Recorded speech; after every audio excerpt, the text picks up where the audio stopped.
Arlo. Vous êtes prêts pour l'histoire? Oui. Chaque soir, dans la famille Ogre, c'est la même histoire. Tout le monde prend place autour de la grande table du dîner. Et Papa Ogre pose la question redoutée. Alors, mes ogrillons, combien d'enfants avez-vous effrayés aujourd'hui?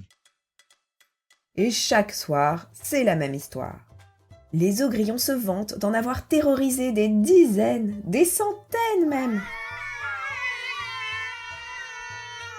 Tous, sauf Oscar Ogre. Oscar Ogre n'a jamais terrorisé un seul enfant. Il est la risée de la famille. Un matin, Papa Ogre lui lance. Oscar, ça commence à bien faire. Si ce soir tu n'as fait peur à aucun enfant, pas de dessert. Pour Oscar Ogre, c'est la catastrophe. On est mardi, et mardi, c'est le jour du gâteau à la crème, son préféré. Pas question de rater ça. Le problème, c'est que les enfants, Oscar Ogre les a en horreur. Ils crient, ils sautent, ils mangent leurs crottes de nez. Ils rouspètent et ils rigolent trop fort. Ils lui font très, très, très peur. Pour les effrayer, c'est plutôt compliqué.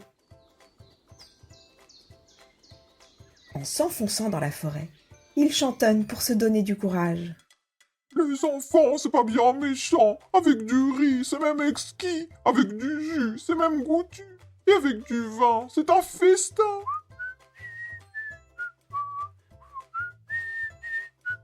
À cet instant, à l'autre bout des bois, Lulu est ravie. Depuis que le grand Armand a dit que des ogres vivaient dans la forêt, elle ne pense qu'à les débusquer. À chaque bosquet, elle se demande. Serait-ce des cheveux d'ogre? À chaque talus, Et là, peut-être des fesses d'ogre? un bruit qui résonne au loin. Certainement un ogre qui approche. Lulu n'a pas peur du tout. Pas comme ses amis qui ont tous refusé de l'accompagner. Elle avance gaiement. Son odeur poivrée de petite fille ne tarde pas à venir chatouiller les narines d'Oscar Ogre. Il aperçoit ses cheveux blonds briller quelques arbres plus loin. Il la laisse s'approcher, puis, fermant les yeux bien fort pour se donner du courage, il surgit devant elle en criant « Bouh! Saperlipopette! s'exclave la fillette. Failli me faire sursauter! Je cherche les ogres qui habitent cette forêt. Peux-tu m'aider?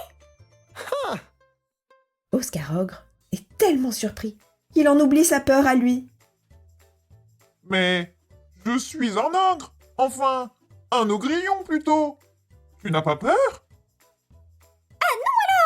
Pas du tout, du tout. Je suis courageuse, moi. Oscar Ogre trouve que cette petite fille a l'air sympathique, mais il pense au gâteau à la crème du dîner. Il ne veut le rater pour rien au monde. Et pour ça, il faut effrayer Lulu. Il tente timidement. Je vais te manger. Répond Lulu amusée. Oscar Ogre réplique. Toute crue. Ça commence à énerver Oscar Ogre, Avec de la vinaigrette. dit Lulu en éclatant de rire.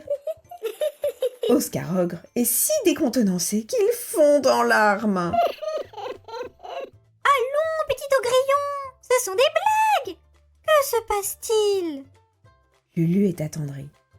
Alors, Oscar Ogre lui explique tout. Que tout le monde se moque de lui, qu'il a peur des enfants, et que s'il n'en effraie pas un aujourd'hui, il n'aura pas de gâteau à la crème. Ça, Lulu trouve que c'est intolérable. On ne peut pas priver quelqu'un de gâteau à la crème, Explique-moi, comment il est ce gâteau? demande-t-elle. Il est immense. La crème monte jusqu'au ciel. Et elle est douce comme les nuages. Et sucrée comme les roses du jardin. Tous les deux s'en lèchent les babines, Oscar Ogre, dit Lulu. promis, je vais hurler, je vais crier. Tu l'auras ton gâteau à la crème. Mais je veux bien que tu m'en gardes une petite part. C'est ce qu'ils firent. Ce mardi-là, et puis tous les suivants, tant et si bien qu'ils devinrent très amis. Et la famille d'Oscar Ogre était si fière de lui que les gâteaux étaient de plus en plus gigantesques. Alors, ne vous étonnez pas si un jour en forêt, vous tombez sur Oscar Ogre et Lulu en train de chantonner « Les enfants, c'est pas bien méchant. Quand ils rient, ils sont même exquis. Quand ils jouent, ils ont plus de goût. Et leurs câlins sont même divins.